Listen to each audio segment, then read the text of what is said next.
Hello दोस्तों, इस video सब में आप सभी का स्वागत है। हम आपको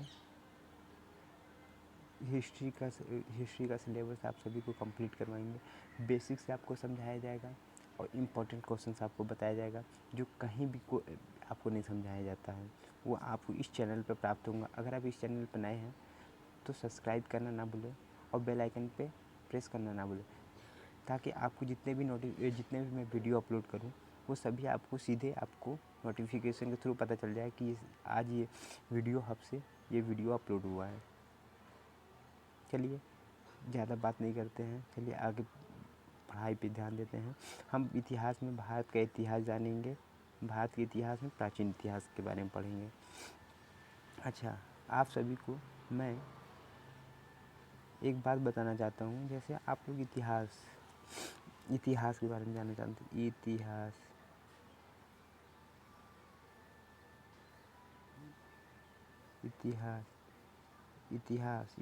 क्या होता है? इतिहास जैसे अपने देश के विषय में जानना है, देश के विषय में जानना, क्या हमारे देश के पूर्वजों ने क्या किया था, देश के बारे में जानेंगे, ताकि कभी हमारे भविष्य में ऐसा ना हो सके। इसलिए हम लोग इतिहास पढ़ते हैं। ठीक है। अब आगे हम चल के देखते हैं। इतिहास में सबसे पहले भारत, यहाँ पर की लिखा गया था, यहाँ पे मैंने काट करके का लिखा है। इतिहास में सबसे पहले भारत का है, की नहीं का है, का इतिहास के बारे में जानेंगे। उत्तर में हिमालय से लेकर दक्षिण में समुद्र तक फैला यह उपमहाद्वीप भारतवर्ष के नाम से ज्ञात है। ऊपर हिमालय से लेकर दक्षिण में समुद्र तक फैला ये इसे हम लोग उपमहाद्वीप भी बोलते हैं। अपने भारत को क्या कहते हैं? उपमहाद्वीप बोलते हैं। दक्षिण समुद्र तक फैला ये इसको उपमहाद्वीप बोलते हैं। भारतवर्ष के नाम से जानते हैं, भारतवर्ष के नाम से ज्ञात है, जिसे महाकाव्य तथा पुराण में भारतवर्ष अर्थात भारत का देश तथा यहाँ के जो निवासियों को भारत अर्थात भरत के संतान कहा गया है। यूनानियों ने भारत को इंडिया तथा मध्यकालीन मुस्लिम इतिहासकारों ने हिंद अथवा हिंदुस्तान के नाम से संबोधित किया है।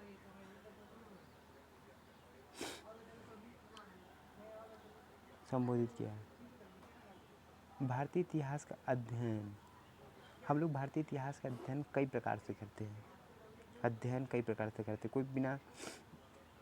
कोई तो मध्यकालीन से स्टार्ट करता है, कोई आधुनिक से स्टार्ट करता है। पर मैं यहाँ पे आप सभी को तीन भागों में आप सभी को पढ़ाऊँगा। और 3 भागों में सबसे पहले मैं प्राचीन भारत कंप्लीट करूँगा, उसके बाद मध्यकालीन भारत, उसके बाद मैं आधुनिक पढ़ाऊँगा। एक सिस्टमैटिक से चलूँगा और सिस्टमैटिक से आपको सभी को पढ़ाऊँगा। सबसे पहले इसमें भारत इतिहास के अध्ययन की सुविधा के लिए मैंने 3 भागों में बांटा हूँ। पहला प्राचीन भारतीय इतिहास का स्रोत। प्राचीन भारतीय इतिहास के बारे में जानने के लिए हमें कुछ ना कुछ स्रोत होने की ज़रूरत है।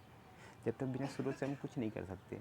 अगर आपको भी पढ़ना है तो कुछ ना कुछ स्रोत रखना पड़ेगा। स्रोत जब आपके पास रहेगा, मटेरियल रहेगा, तभी आप पढ़ सकते हैं, अन्यथा नहीं पढ़ सकते हैं।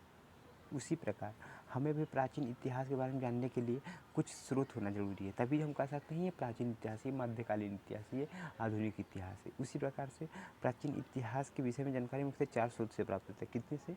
4 स्रोत से प्राप्त होते हैं। पहला धर्म ग्रंथ, ऐतिहासिक ग्रंथ, विदेशियों का विवरण एवं पुरातत्व संबंधित साक्ष्य। धर्म ग्रंथ एवं ऐतिहासिक ग्रंथ से मिलने वाली महत्वपूर्ण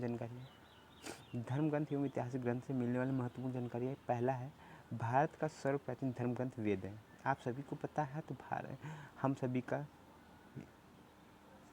अपने भारत का सर्वप्राचीन ग्रंथ कौन सा है?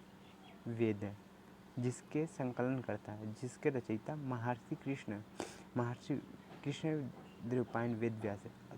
बहुत से लोग शॉर्टकट में बोलते हैं वेद व्यास का फुल नाम है महर्षि कृष्ण द्वैपायन वेद व्यास है।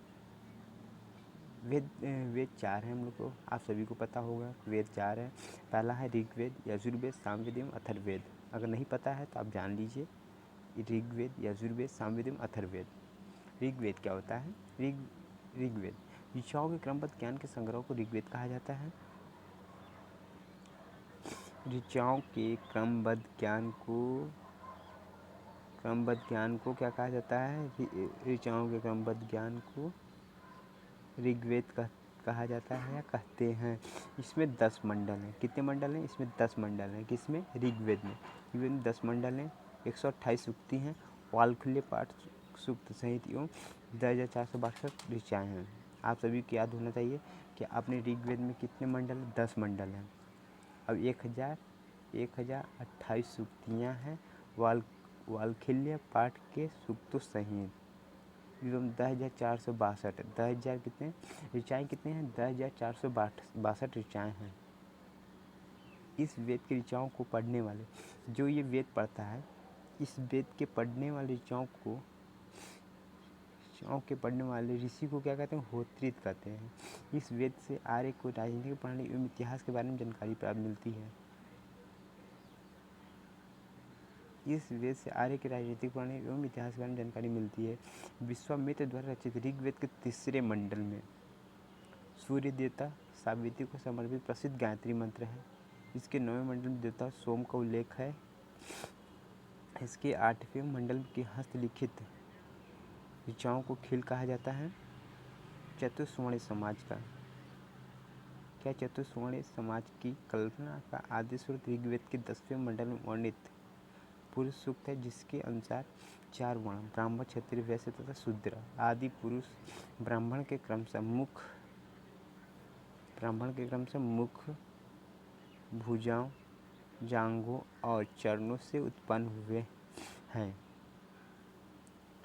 वामन अवतार के 3 पगों के आख्यान का प्रचलित स्रोत ऋग्वेद को जाता है। वामन जो अवतार है, वामन अवतार के 3 पगों के आख्यान का प्राचीनतम स्रोत किसको जाता है? ऋग्वेद को जाता है। ये इम्पोर्टेंट है। ऋग्वेद में इंद्र के लिए 250 तथा अग्नि के लिए 200 ऋचाओं की रचना की गई। ऋग्वेद में इंद्र के लिए कितने हैं? 250 ऋचाओं तथा अग्नि के लिए 200 ऋचाओं की रचना की गई है।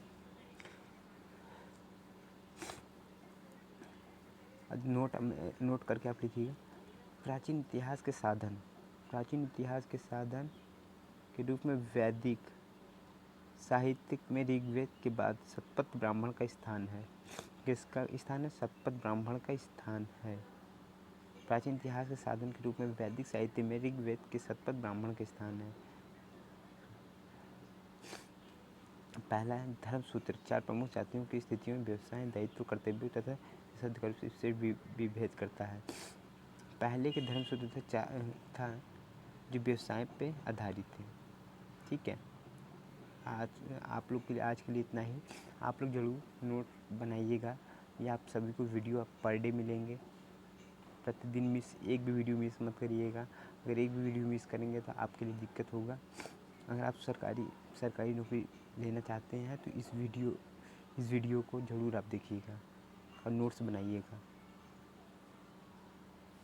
थैंक यू, धन्यवाद। अब वीडियो अंत तक पूरा देखा कीजिए।